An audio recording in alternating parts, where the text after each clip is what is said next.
Delight IAS में मैं kiwi Singh आप सभी का स्वागत करती हूं। आज के इस वीडियो में हम अपने एनसीईआरटी समरी कोर्स में क्लास 11 के अध्याय 7 संघवाद के बारे में पढ़ेंगे। इसमें हम ये पढ़ेंगे कि संघवाद क्या है, भारतीय संविधान के संघीय व्यवस्था से जुड़े हुए क्या प्रावधान हैं, केंद्र और राज्यों के बीच में किस प्रकार के संबंध हैं और किस प्रकार के मुद्दे हैं, और विभिन्न राज्यों के लिए, कुछ विशेष राज्यों के लिए किस प्रकार के विशिष्ट प्रावधान दिए गए हुए हैं। ठीक है, और फिर हम ये देखेंगे कि संघवाद संघीय सूची और किस तरीके से समवर्ती सूची और राज्य सूची से हमें जुड़े हुए सवाल देखने को मिलते हैं। ठीक है, देखिए इससे जुड़े हुए सवाल हमें यूपीएससी के प्री और मेंस दोनों में ही देखने को मिलते हैं। यूपीएससी के प्री में हमें इससे जुड़े हुए कई बार सवाल देखने को मिलेंगे, इसके साथ साथ स्टेट पीसीएस में भी मिलेंगे, और मेंस में डायरेक्ट और इनडायरेक्ट वे में भी हमें कई बार इसमें सवाल देखने को मिलते हैं। इसके साथ साथ हमें ऐसे में भी देखने के सवाल इससे मिलते हैं। ठीक है, तो चलिए शुरू करते हैं हम अपने चैप्टर को। सबसे पहले देखते हैं आज के प्रश्न को। आज का प्रश्न है, केंद्र और राज्यों के मध्य किसी टकराव को रोकने के लिए किस व्यवस्था को निर्धारित किया गया है? स्वतंत्र नगर पालिका, स्वतंत्र कार्यपालिका या स्वतंत्र न्यायपालिका? इसका उत्तर मैं आपको वीडियो खत्म होने पर बताऊंगी। हम बढ़ते हैं अपने चैप्टर की तरफ और पढ़ते हैं संघवाद के बारे में। देखिए, संघात्मक शासन या संघवाद क्या है। सबसे पहले जानते हैं कि संघवाद क्या है। संघवाद एक संस्थागत प्रणाली है जिसमें दो स्तर की राजनीतिक व्यवस्थाओं को सम्मिलित किया जाता है, जिसमें एक केंद्रीय व्यवस्था होती है और दूसरी जो व्यवस्था होती है वह राज्य स्तरीय व्यवस्था होती है। ठीक है, और नागरिक दोनों ही देशों के होते हैं। ठीक है, और जो संघीय व्यवस्था होती है वह पूरे देश के लिए होती है, जिसके जिम्मे राष्ट्रीय महत्व के विषय होते हैं, और राज्य की सरकारें अपने राज्य प्रांत के लिए विशेष होती हैं, जिसमें राज्य के जो महत्व के विषय होते हैं वह महत्वपूर्ण होते हैं। भारतीय संविधान में हमने ये देखा है कि संघवाद की जो व्यवस्था है वह हमेशा से देखने को मिली है। ठीक है, संविधान के अनुच्छेद 1 में भारत को राज्यों का संघ कहा गया है। भारत में जो संघवाद अपनाया गया है उसका आधार राष्ट्रीय आंदोलन के दौरान आंदोलनकर्ताओं के द्वारा उस फैसले का परिणाम है कि जब भारत आज़ाद होगा तो विशाल भारत पर शासन करने के लिए शक्तियों को प्रांतीय और केंद्र सरकारों के बीच में बांटेंगे, और ऐसा ही संविधान में अपनाया गया है। ठीक है, और भारतीय संविधान में जो व्यवस्था है उसके अनुसार, भारत संविधान में संघीय व्यवस्था के अनुसार एक संघीय केंद्र सरकार है, 28 राज्य हैं और 9 केंद्र शासित सरकारें, मतलब 9 यूटीज़ हैं जो अपने अपने प्रांतों में अपने विषयों पर काम करती हैं, जिसमें दिल्ली भी है, और दिल्ली को राष्ट्रीय राजधानी का भी दर्जा प्राप्त है। ठीक है, अच्छा, और भारत में हमें ये देखने को मिला जिस प्रकार का भारत में संघवाद है वैसा हमें कई बार पश्चिमी देशों में या बाहर के देशों में ऐसा देखने को मिलता नहीं है। भारत का जो संघवाद है वह वहाँ से भिन्न है। अच्छा, अब हम जानते हैं कि भारतीय संघवाद की क्या विशेषताएं हैं। भारतीय संघवाद में 3 स्तरीय सरकारें हैं, केंद्र स्तर पर, राज्य स्तर पर और स्थानीय स्तर पर। ये 3 सरकारें हैं। भारत में लिखित संविधान है। ठीक है, और जो शक्तियों का विभाजन है वह संघ सूची, राज्य सूची और समवर्ती सूची तीनों में विभाजित है। ठीक है, इसके साथ यहाँ पे संविधान को सर्वोच्चता दी गई है। संविधान से आगे कहीं कुछ नहीं है, चाहे वह केंद्र हो चाहे राज्य हो। केंद्र या राज्य के बीच में किसी भी प्रकार का विवाद हो, जिस तरीके से संविधान में दिया गया है उसी प्रकार से चीज़ें मानी जाती हैं। और इसके साथ साथ स्वतंत्र न्यायपालिका, भारत की जो न्यायपालिका है वह स्वतंत्र, जैसा कि मैंने आपको पिछले चैप्टर में बताया था कि भारत की न्यायपालिका भारत के संविधान को बैलेंस करने में एक बहुत बड़ा रोल निभाती है। ठीक है, विधायिका और कार्यपालिका एक दूसरे पर निर्भर करती है, लेकिन जो न्यायपालिका है वह स्वतंत्र है, और भारत की जो स्वतंत्र न्यायपालिका है वह यहाँ के संघवाद की एक प्रमुख विशेषता है। ठीक है, अब हम जानते हैं शक्ति विभाजन। भारत में शक्ति विभाजन किस प्रकार से किया गया है। एक संपूर्ण राष्ट्र के लिए जिसे संघीय सरकार या केंद्रीय सरकार कहते हैं, और दूसरी सरकार है प्रांतीय इकाई जिसे राज्य सरकार कहते हैं। जैसे कि मैंने आपको बताया, ये दोनों जो सरकारें हैं वह संवैधानिक इकाई हैं और इनके स्पष्ट कार्य क्षेत्र है, और यदि कभी कोई विवाद हो जाए कौन सी शक्तियाँ केंद्र के पास है कौन सी राज्य के पास है, इसका निर्णय हमेशा न्यायपालिका संवैधानिक प्रावधानों के अनुसार पे ही करेगी। ठीक है, संविधान इस बात की स्पष्ट व्यवस्था करता है कि कौन सी शक्तियां केंद्र सरकार को प्राप्त होगी और कौन सी शक्तियां राज्य सरकार को, और इसके साथ साथ समवर्ती सूची में भी चीज़ें दी गई हैं। जैसे आप ये चार्ट में देख सकते हैं कि संघ सूची में ये चीज़ें शामिल हैं। इसमें केवल जो है केंद्र विधायिका ही कानून बना सकती है, जैसे कि रक्षा, परमाणु ऊर्जा, विदेशी मामले, युद्ध, शांति, बैंकिंग, रेलवे, इससे जुड़े हुए जितनी भी चीज़ें हैं उस पर जो कानून है वह केवल केंद्र सरकार ही बना सकती है। फिर आती है राज्य सूची। राज्य सूची में कृषि, पुलिस, जेल खाना, स्थानीय शासन, भूमि, शराब, वाणिज्य, व्यापार, जो ये चीज़ें हैं उस पर विधायिका, प्रांतीय विधायिका सरकार बना सकती है। और ऐसे कुछ विषय जिन पे केंद्र सरकार और प्रांत की सरकार दोनों ही कानून बना सकती है वे हैं शिक्षा, कृषि भूमि के अतिरिक्त जो संपदा का हस्तांतरण होता है, वन, मजदूर और गोद लेना और उत्तराधिकार के जितने भी फासले हैं वह इनमें होता है। ठीक है। अविष्ट अविष्ट जो शक्तियां होती हैं यह सभी मामले जिनका किसी में उल्लेख नहीं हुआ है उसको सीधे केंद्र सरकार ही उसमें कानून बना सकती है, जैसे कि साइबर कानून। साइबर कानून पे जो कानून है वह केवल केंद्र सरकार ही बनाएगी। और समवर्ती सूची में भी जैसे किसी कानून के बीच में कोई विवाद होता है या राज्य सरकार ने अपना अलग कानून बना लिया है और केंद्र सरकार का अलग कानून है, तो जो केंद्र सरकार का कानून है उसी को माना जाता है और वही लागू किया जाता है। ठीक है।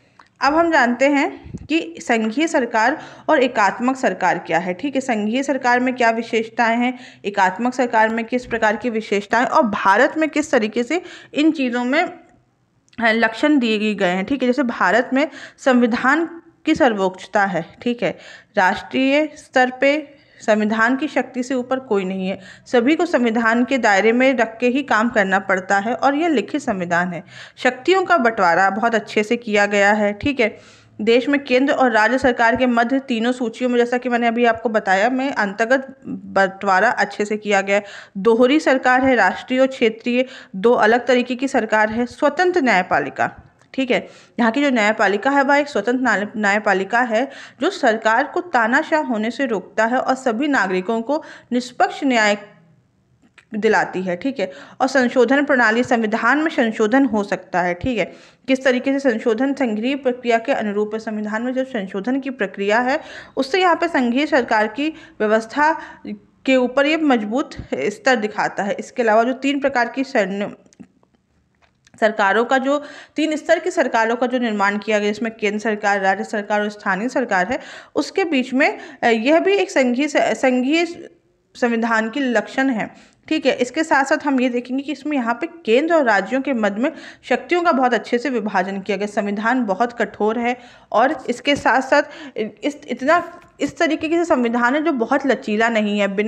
बिना किसी एक होता है ना वैलिड रीज़न, या बिना किसी चीज़ों के किसी भी प्रकार का हमें यहाँ पे किसी भी तरीके की हमें संशोधन की प्रक्रिया देखने को नहीं मिलती है। अच्छा, अब हम देखते हैं कि भारत के संविधान में संघात्मक लक्षणों के साथ साथ एकात्मक लक्षण भी, जैसे कि क्या, भारत में आपको भले ही सरकार दोहरी हो लेकिन आपकी जो नागरिकता है वह इकहरी है। ठीक है। आप भारत के नागरिक होते हैं, किसी राज्य के नागरिक नहीं होते। जैसे कि हम अमेरिका, यूएसए का जब एग्जांपल देते हैं तो यूएसए में आप दोहरी नागरिकता करते हैं। वहाँ पे आप जिस स्टेट में रहते हैं वहाँ की नागरिकता भी आपको मिलती है और आपको यूएसए की भी नागरिकता मिलती है, लेकिन यहाँ पर ऐसा कुछ भी नहीं है। ठीक है।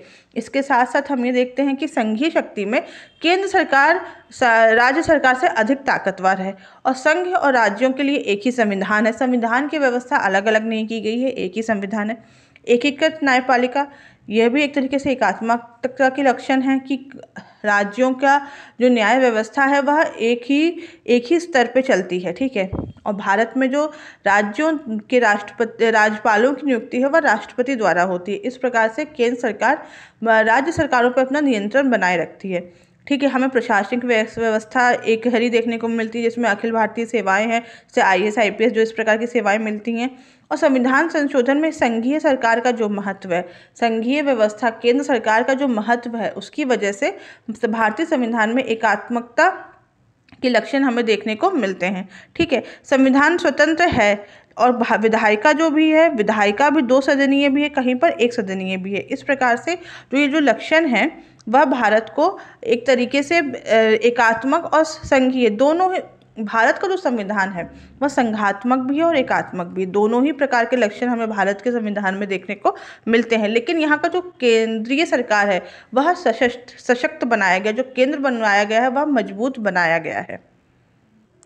अच्छा, हम ये देखते हैं कि भारतीय संघ में सशक्त केंद्रीय सरकार क्यों बनाई गई है। भारत संविधान द्वारा एक शक्तिशाली केंद्र बनाया गया है जिस पर निर्भर कई राज्य हों। ठीक है, इसके जो निर्भर होने के क्या कारण हैं, यह इस प्रकार की सरकार की स्थापना करने के क्या कारण हैं। देखिए, भारत एक बहुत बड़ा शहर, बहुत बड़ा देश है। ठीक है, यहाँ पर यह एक महाद्वीप की तरीके से इंडियन कॉन्टिनेंटल बोला भी जाता है। यहाँ पर विशाल और अनेक प्रकार की विविधताएं हैं। यहाँ पर जो समाज और आर्थिक विषमताएं हैं वो हम सभी को पता है और सभी स्तर पर वह देखने को मिलती है। ठीक है, तो जो संविधान निर्माता थे वह केंद्र सरकार के माध्यम से उन विविधताओं समस्याओं से निपटारा पाना चाहते थे, क्योंकि उन्हें पता था कि जिस तरीके से भारत की उस समय स्थिति थी, अगर सभी राज्यों को स्वायत्तता दी जाती तो वह कुछ समय बाद अलग हो जाते। ठीक है, और जब देश की आज़ादी के समय लगभग 500 से ज़्यादा देसी रियासतें थीं और उन सभी को एक शक्तिशाली केंद्रीय संघ के अंदर ही सम्मिलित किया जाता। अगर कोई भी राज्य या कोई भी रियासतें स्वतंत्र रह जाती या होता स्वायत्त रह जाती, तो जिस प्रकार की स्थिति हमें जम्मू कश्मीर में देखने को मिलती है या जिस प्रकार की स्थिति हमें वहाँ देखने को मिलती है, जो विवाद बना हुआ है, वैसी स्थिति हमें देखने को मिलती। ठीक है, इसके साथ साथ हम ये भी देखेंगे कि केंद्र सरकार का मजबूत होना इसलिए भी जरूरी था क्योंकि उस समय सभी राज्यों के पास अपने संसाधन नहीं थे। सभी राज्यों के पास उस प्रकार की आर्थिक उपलब्धता नहीं थी कि वह सभी चीज़ों को प्राप्त कर सके। कहीं पर कोई चीज़ बहुत ज़्यादा थी, कहीं पर कोई चीज़ बहुत कम थी। ठीक है, तो इस वजह से यहाँ पर यह किया गया ताकि सभी को बराबरी का एक दर्जा प्राप्त हो और बराबरी से कोई भी चीज़ की जा सके। अब हम देखते हैं कि केंद्र राज्य में किस प्रकार के संबंध हैं और केंद्र और राज्यों में संबंध में किस प्रकार का तनाव रहता है। जब राज्य की पहचान के सिद्धांत को मान्यता मिल जाती है, तब ये स्वाभाविक हो जाता है कि पूरे देश के शासन में अपने शासकीय क्षेत्र के राज्यों द्वारा ज़्यादा शक्ति और भूमिका की मांग उठाई जाती है। इसी कारण राज्य ज़्यादा शक्ति की मांग करते हैं और समय समय पर राज्यों ने स्वायत्तता देने की भी मांग उठाई है। इससे केंद्र और राज्य के बीच में बहुत बार विवादों का जन्म होता है। ठीक है, संविधान जो है वह एक तरीके से ढांचा है और उस प्रकार उसके प्रतिक्रिया के अंदर जो राजनीति की जो वास्तविकताएं होती हैं, भारतीय संघवाद पर जो राजनीतिक प्रक्रिया है उसका काफ़ी प्रभाव पड़ा है। हम ये देखेंगे कि 1950 तथा 1960 के दशक के प्रारंभिक वर्षों में पंडित जवाहरलाल नेहरू ने भारतीय संघीय व्यवस्था की नींव रखी थी। उस समय क्या था कि केंद्र और राज्यों में कांग्रेस का वर्चस्व था। ठीक है, तो नए राज्यों की गठन की मांग के अलावा जो भी बाकी चीज़ें थी, जो संबंध थे, वह शांतिपूर्ण थे। लेकिन जैसे जैसे हम देखेंगे कि जब कांग्रेस के वर्चस्व में कमी आती है और उसके बाद जब हम देखते हैं राज्य सरकारों में अन्य पार्टियों की रूलिंग पार्टी आने लगती है, तो केंद्र और राज्यों के बीच के जो संबंध होते हैं वह काफ़ी खराब हो जाते हैं और इस वजह से हमें काफ़ी विवाद देखने को मिलता है। सबसे जो पहला विवाद हमें देखने को मिलता है, ठीक है, सबसे पहले हमें देखते हैं कि जो स्वायत्तता की मांग उठाई जाती है।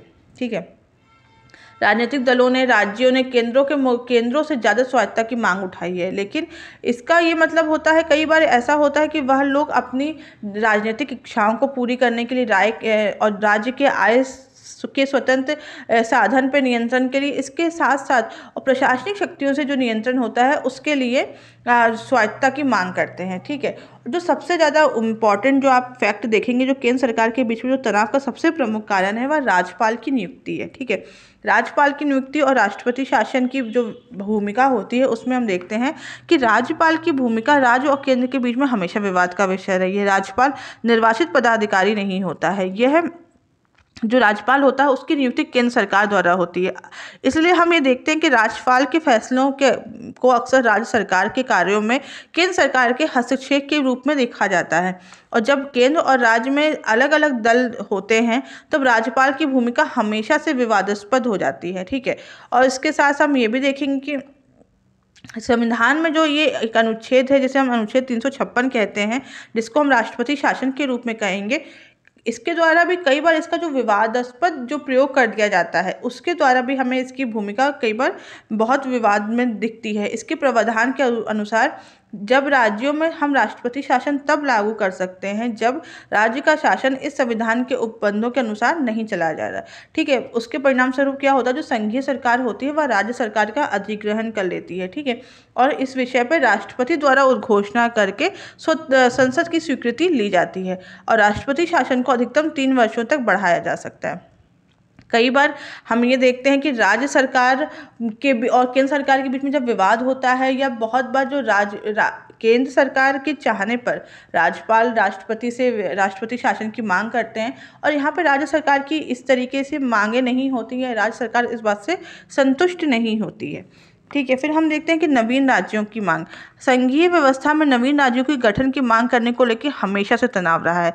राष्ट्रीय आंदोलन ने ही नहीं बल्कि भारतीय राष्ट्रीय एकता को भी इसने काफ़ी ज़्यादा प्रभावित किया है। हमारा राष्ट्रीय आंदोलन जो था वह लोकतंत्र के लिए था, और उसके बाद जब भाषीय आधार पे राज्यों के गठन की मांग उठने लगी, 1953 में राज्य पुनर्गठन आयोग की स्थापना हुई, उसके आधार पर हम देखते हैं कि कुछ राज्यों का गठन भी हुआ है भाषा के आधार पर। ठीक है, और यह प्रक्रिया शुरू हुई जो अभी तक चल रही है। जैसे 1960 में गुजरात और महाराष्ट्र का हुआ, 1966 में पंजाब और हरियाणा का हुआ, इस तरीके से हमें देखने को मिलती है।